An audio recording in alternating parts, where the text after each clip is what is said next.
So what I want to do today is talk about the architecture and talk about the buildings that are on the canals in Amsterdam. And one in particular is across the canal. It's 353 Kaiserstracht, and it's an 18th century building with a three-neck gable on top. It looks slanted because it is. Many of the buildings are slanted and sliding because of the earth underneath is shifting. So sometimes the buildings kind of hold each other together.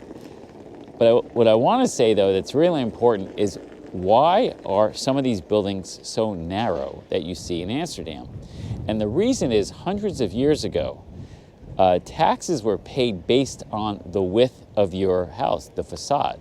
So a lot of homeowners decided to build very narrow homes to save money on taxes. If you go inside these buildings, there are very narrow staircases, and they can't really fit furniture in them sometimes.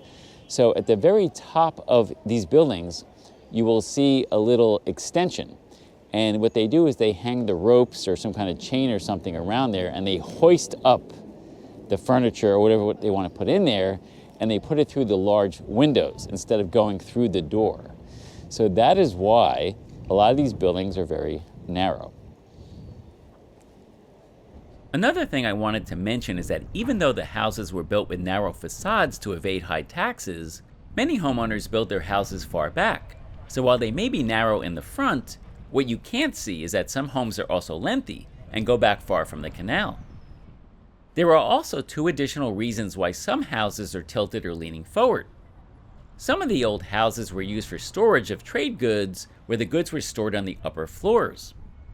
Some homes were purposely built tilted or leaning forward to prevent the goods from smashing into the windows as they were being hoisted up on the hook.